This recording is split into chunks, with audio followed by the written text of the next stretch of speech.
Was, wenn das Problem nicht zu wenig Platz ist, sondern zu viel Vergangenheit? Manchmal fühlt sich das eigene Zuhause zu eng an.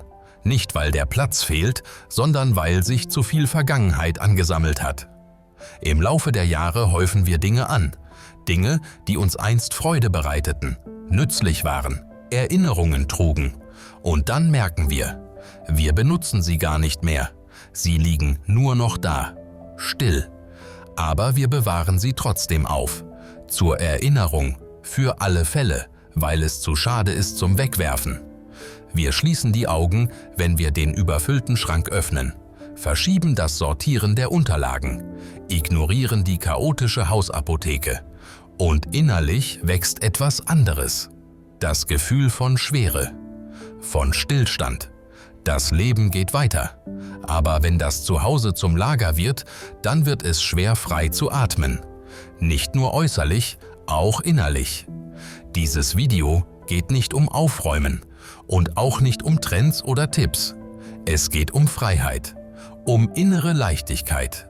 Darum, sich selbst wieder näher zu kommen, indem man loslässt, was nicht mehr trägt. Wir sprechen heute über 6 Kategorien, die uns im Alltag unmerklich belasten. Jede hat ihre eigene Geschichte, ihre eigene Ursache und ihre Lösung. Vielleicht erkennen Sie sich wieder. Vielleicht spüren Sie irgendwo ein „Ja, das kenne ich“. Fangen Sie klein an. Ein Regal, eine Schublade, eine Entscheidung. Denn jeder Gegenstand, den Sie loslassen, macht nicht nur Platz, er schenkt Ihnen ein Stück Leben zurück. Emotionale Dinge, die uns in der Vergangenheit festhalten. Manchmal bewahren wir nicht einfach Gegenstände auf, wir bewahren Zeit auf. Briefe, Glückwunschkarten, Kinderzeichnungen, Eintrittskarten, Fotos in alten Schachteln. Jeder dieser Gegenstände ist wie eine kleine Tür zur Vergangenheit. Ein kurzer Blick und wir sind wieder da, wo es warm war, wo wir geliebt wurden, wo wir uns sicher fühlten.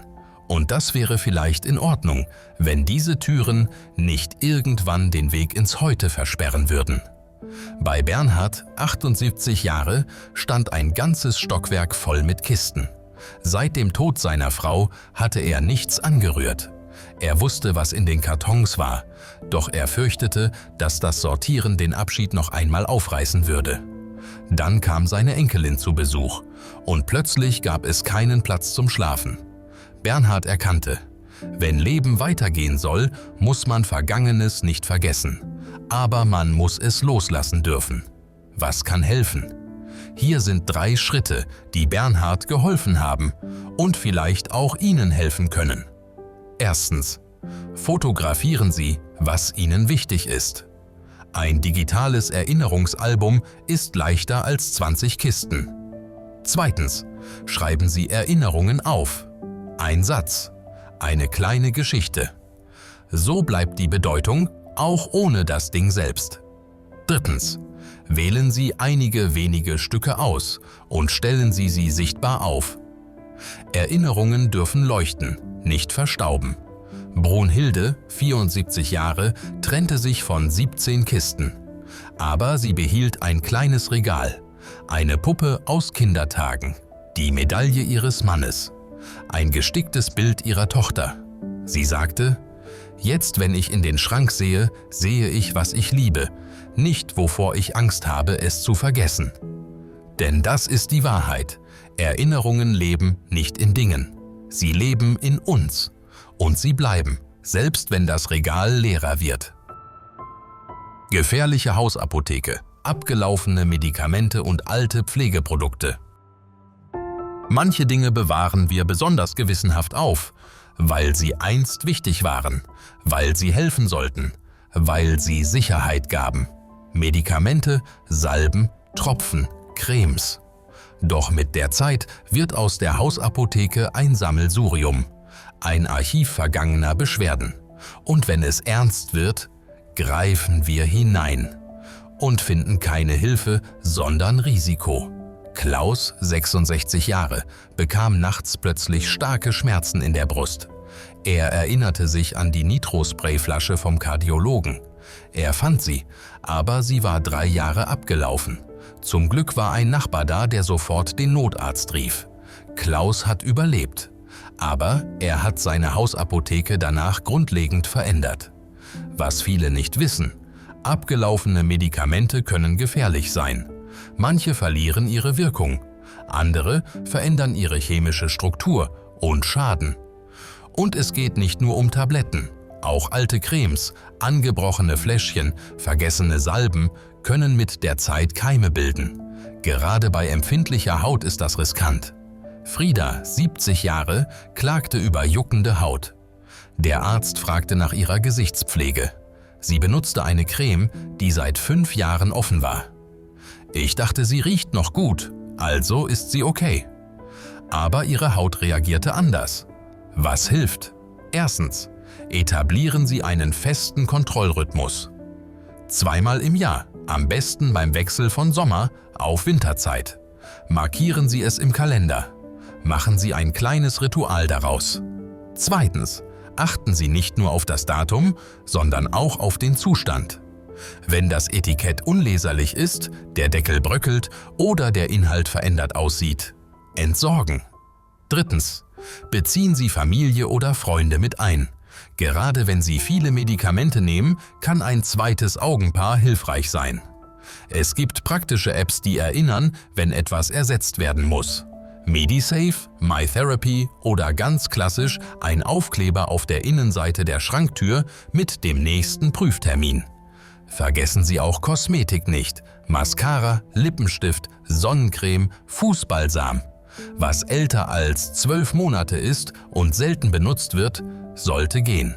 Nicht aus Panik, sondern aus Selbstfürsorge.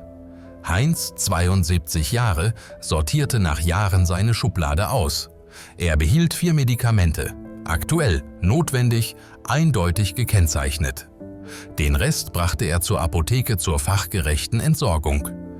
Ich habe nicht nur Platz geschaffen, sagte er, ich hatte plötzlich das Gefühl, dass ich mich wieder ernst nehme. Denn das ist es, worum es wirklich geht, nicht um Ordnung, sondern um Respekt vor dem eigenen Körper. Wenn der Tag kommt, an dem man Hilfe braucht, soll sie nicht in der Vergangenheit liegen, sondern greifbar sein. Papierchaos: Unterlagen, Rechnungen und Briefe, die unsere Zeit und Energie stehlen. Ein Blick genügt manchmal. Auf den Küchentisch, wo wieder Briefe liegen, auf die Schublade, die sich kaum noch schließen lässt, oder auf das Regal, voll mit wichtigen Dokumenten. Früher war Papier ein Zeichen von Ordnung. Versicherungen, Bedienungsanleitungen, Kontoauszüge, Anträge. Man hat alles sorgfältig abgeheftet. Dann hat man es einfach nur noch abgelegt und irgendwann nur noch gestapelt.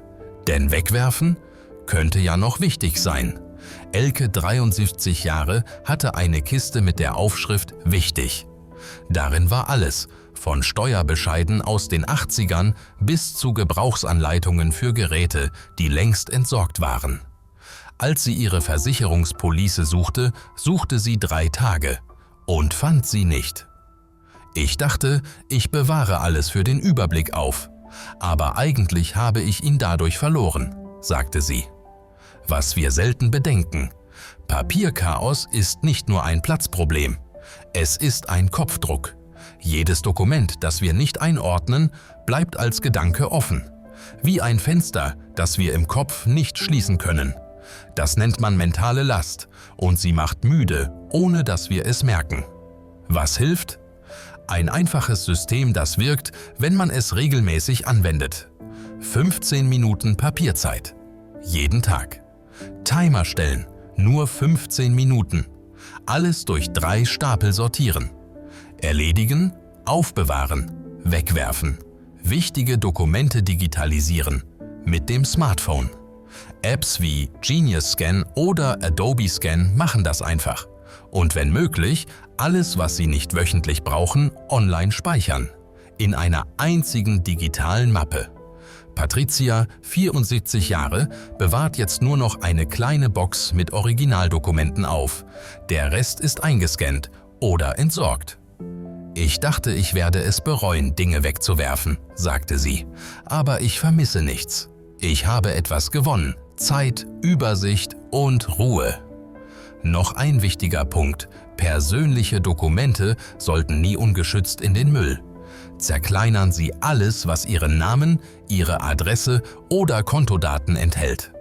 Am besten mit einem Aktenvernichter.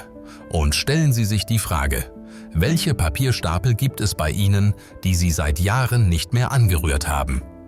Wenn Sie nicht einmal wissen, was drin ist, dann ist das der perfekte Ort, um anzufangen. Denn Ordnung im Papier ist mehr als ein leerer Tisch. Es ist das Gefühl, ich habe die Kontrolle. Ich kann etwas erledigen. Ich bin nicht mehr unter Papier begraben, sondern wieder frei, mich um das Leben zu kümmern. Möbel, die nicht mehr dienen, sondern im Weg stehen. Man gewöhnt sich an alles, an den alten Couchtisch, an den Hocker im Flur, an die Vitrine, die nie geöffnet wird. Sie stehen einfach da, schon seit Jahren. Und weil sie immer da waren, fragt man nicht, ob sie überhaupt noch gebraucht werden. Doch mit der Zeit verändert sich etwas. Nicht die Möbel, sondern der Körper. Was früher funktionierte, wird zur Hürde. Ein Stuhl steht im Weg. Ein scharfer Tischrand hinterlässt blaue Flecken. Ein Schrank zwingt zum Bücken. Jedes Mal. Rudolf, 76 Jahre, ist nachts gefallen. Er wollte nur ein Glas Wasser holen, doch sein Weg führte zwischen Sessel, Hocker und Couchtisch hindurch. Er stolperte und stürzte. Sein Arzt stellte ihm eine einzige Frage: Wie viele Möbel müssen Sie täglich umgehen, um von einem Raum in den nächsten zu kommen? Diese Frage blieb hängen und Rudolf fing an umzudenken. Viele Menschen denken, Möbel sind Teil des Zuhauses, aber sie sind auch Teil der Bewegung oder der Einschränkung. Je älter wir werden, desto wichtiger wird freie Fläche. Sicherheit, Leichtigkeit, Übersicht. Was hilft? Erstens, machen Sie eine Raumfunktionsprüfung. Stellen Sie sich 3 Fragen für jedes Möbelstück. Nutze ich es regelmäßig? Unterstützt es meine Bewegung oder behindert sie? Freue ich mich, wenn ich es sehe? Oder verursacht es Stress? Margarete, 72 Jahre, fing mit dem Wohnzimmer an. Sie entfernte 2 Stühle, ersetzte den eckigen Tisch durch einen runden, stellte den antiken Schrank woanders hin. Auf einmal wirkte der Raum doppelt so groß, sagte sie. Ich konnte mich wieder frei bewegen, ohne zu überlegen, wie ich gehe. Noch ein Gedanke: Nicht jedes Möbelstück, das geht, muss im Müll landen. Spenden Sie es, verschenken Sie es. Viele Organisationen wie Habitat for Humanity oder die Möbelkammer holen Stücke sogar direkt ab. Und überlegen Sie: Welcher Raum in Ihrem Zuhause fühlt sich am vollsten an? Was wäre, wenn darin nur noch die Stücke stünden, die Sie wirklich benutzen und wirklich lieben? Das wäre nicht leer, das wäre frei. Und genau das ist es, was mit dem Alter immer wichtiger wird: Bewegungsfreiheit, Übersicht und Sicherheit. Kleiderschrank der Vergangenheit. Kleidung, die nicht mehr zum Leben passt. Ein Kleiderschrank erzählt Geschichten. Vom Berufsleben, von besonderen Momenten, vom Stil der 80er, von Größen, die mal gepasst haben, von Käufen, bei denen man sich nicht ganz sicher war, aber dachte, vielleicht trage ich es doch noch. Doch irgendwann beginnt der Schrank nicht mehr zu helfen, sondern zu belasten. Er ist voll. Und trotzdem steht man morgens davor und denkt, ich habe nichts anzuziehen. Weil 80 und der Kleidung für ein Leben gedacht sind, das man nicht mehr führt. Hannelore, 74 Jahre, hatte Dutzende Blusen, Röcke und Schuhe. Viele davon aus ihrer Zeit als Lehrerin. Einige mit Etikett, nie getragen. Andere, die seit Jahren zu eng waren. Ich habe sie aufgehoben für den Fall, dass ich wieder abnehme. Oder dass es wieder einen Anlass gibt. Oder einfach, weil sie teuer waren. Aber Tag für Tag griff sie zur selben Hose und fühlte sich jedes Mal ein bisschen enttäuscht. Was viele nicht wissen: Zu viel Auswahl kann Stress auslösen. Psychologen nennen das Entscheidungsblockade. Je mehr Möglichkeiten, desto schwerer fällt die Wahl. Am Ende greifen wir zum Altbekannten und fühlen uns trotzdem nicht wohl. Was hilft? Ein neues Konzept. Kapselgarderobe für den Alltag im Jetzt. Nur behalten, was gut sitzt, bequem ist, sich gut anfühlt und zum heutigen Lebensstil passt. 3 Stapel bilden. Trage ich regelmäßig, kann ich weitergeben oder spenden. Vielleicht später, mit Datum in 6 Monaten. Wird nichts draus. Weg damit. Siegfried, 69 Jahre, war überrascht. Viele Kleidungsstücke haben ihn nicht nur gestört, sie taten ihm physisch weh. Zu enge Buntabschlüsse, Schuhe, die drückten, Stoffe, die auf der Haut kratzten. Warum habe ich Dinge aufbewahrt, die mich beim Tragen quälen? Fragte er sich und fing an, seinem Körper zuzuhören, nicht nur seiner Erinnerung. Auch das gehört dazu. Knöpfe können für arthritische Finger zur Herausforderung werden. Schuhe zum Schnüren, zur Hürde. Der Körper verdient Kleidung, die ihn unterstützt, nicht bestraft. Und bei Stücken mit emotionalem Wert, vielleicht freut sich ein Enkelkind über die alte Lederjacke oder das Hochzeitskleid bekommt einen neuen Platz im Familienalbum. Nicht alles muss getragen werden, aber es muss auch nicht ewig im Dunkeln liegen. Stellen Sie sich vor, Sie öffnen morgen den Schrank und sehen nur das, was Sie gern anziehen, was leicht fällt, was passt, was gut tut. Nicht Vergangenheit, sondern Gegenwart. Unnütze Küchenutensilien, wenn die Küche kein Ort des Lebens mehr ist. Die Küche war einmal der lebendigste Raum im Haus. Hier wurde geredet, geschnitten, gebraten, gelacht. Der Duft von frisch gebackenem Kuchen, das Klirren von Geschirr, das vertraute Brummen der Kaffeemaschine. Doch mit den Jahren verändert sich vieles. Nicht die Erinnerungen, aber der Alltag. Man kocht seltener, man isst einfacher. Und trotzdem ist die Küche voller Geräte, die man vielleicht zweimal benutzt hat oder gar nicht. Michael, 64 Jahre, war nach dem Tod seiner Frau nie wieder richtig zum Kochen zurückgekehrt. Doch seine Schränke waren voll. Teigschaber, Kuchenformen, Fondue-Topf, 3 Brotdosensets, Porzellan für 12 Personen. Als seine Enkelin ihn bat, gemeinsam Kekse zu backen, suchten sie 20 Minuten lang nach einer Rührschüssel.